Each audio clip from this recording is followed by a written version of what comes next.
Welcome back, everyone, to another episode of Growth Quest. Today, we are going to be talking about accountability and how we can use accountability to improve our odds of success when pursuing a new goal or trying to achieve building a new habit. Let's start with what is accountability. So, accountability is simply making a commitment to not only yourself but to another individual and having that individual hold you accountable to whatever commitment you make. And the second part of accountability is letting that person know whether or not you followed through on that commitment that you made. So in the last video, we talked about making a commitment to working out. So we'll use that example again in this scenario. So if you're going to use an accountability partner to hold you accountable to working out, you're going to let somebody know that you've made that commitment. And then after you've done or not done that task, you're going to have a discussion with your accountability partner. So let's talk about what it looks like in choosing an accountability partner. So these are some things that you're going to want to consider when you are selecting an accountability partner. The first thing you want to do is you want to select someone who follows through on their own commitments. You want to choose someone that you trust and that you also respect. You want to choose someone who's balanced. So what does that mean? That means you want to choose an accountability partner who will, number one, not let you off the hook if you have not followed through on your commitment, but also show you some grace if there's some circumstances that prevented you from following through on your commitment. In addition to this, you also want your accountability partner to not shame you if you didn't follow through on your commitment. That is not a useful way of keeping someone accountable. So a lot of people like to choose their partner, their spouse, boyfriend, girlfriend, when they are choosing an accountability partner. That is okay. However, I would also recommend choosing an additional person. Sometimes there's some extra challenges that come with choosing someone very, very close to you. And it almost helps to have someone not quite as close to you to hold you accountable to the commitment that you've made. And lastly, it is certainly entirely okay to have more than one accountability partner. In fact, it's probably recommended. The more people that you make a commitment to, the more drive you're going to have to follow through on that commitment. Okay, so what role is your accountability partner going to play in your life as you pursue growth? What this is going to look like is you're going to make a commitment. You're going to let your accountability partner know what this commitment is, and you're going to give them the details of this commitment, and you're going to give them a time frame. So for example, when it comes to working out, let's say you've committed to lifting weights 3 times a week for 1 hour. You're going to lift on Monday, Wednesday, Friday. Maybe you'll have a conversation with your accountability partner on Sunday, letting them know what your plan is, and then you'll have a follow-up conversation with your accountability partner the following Sunday, and you guys can discuss if you followed through on your commitment and what challenges you faced. Now, what should your accountability partner be asking you? So there's a pretty good script that your accountability partner can follow that will help you assess how well you did on your commitment. So the first question your accountability partner should ask you is, did you follow through on this commitment? Now, if the answer is yes, you did follow through, that's great. At that point, your accountability partner should offer you some praise and affirmation, and that's really all there is to it if you follow through on your commitment. Now, if you did not follow through on your commitment, there's a different script that your accountability partner is going to follow. The first question your partner should ask you if you did not follow through on your commitment is to ask you why you didn't follow through.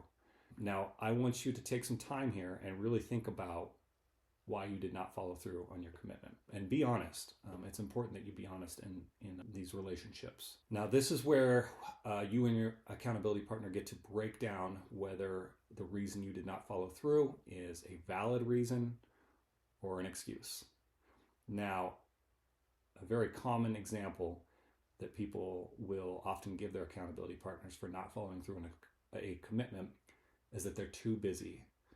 Unfortunately, this is an excuse. And the reason this is an excuse is because we all have the same amount of time in a day. Some people have more responsibilities. I get that. But when it comes to making a commitment and you don't have enough time, there's 2 issues. You either did not prioritize your commitment, you didn't make it as important as it needs to be, or your commitment is too big and you need to make it smaller and more achievable. What is a valid reason for not following through on a commitment? It's going to be a major unexpected event is a valid reason for not following through on a commitment. So for example, a family emergency. Let's say you had to take a child to an emergency room. Let's say someone was in a car accident. Those are valid reasons why you would not have been able to follow through on a commitment. In the event that you do have a valid reason that you did not follow through on your commitment, your accountability partner should show you some grace in that situation. And then you guys probably want to have a conversation about whether you plan on continuing to follow through on that commitment or if you need to make a new commitment at that point. Now, if you do not have a valid reason and only an excuse for why you did not follow through on your commitment, you need to have a conversation with your partner about what do you need to do next time in order to be able to follow through on the commitment that you made. Do you need to make it easier? Do you need to free up other items in your schedule? Do you need some form of extra support? This is a conversation that you can have with your partner.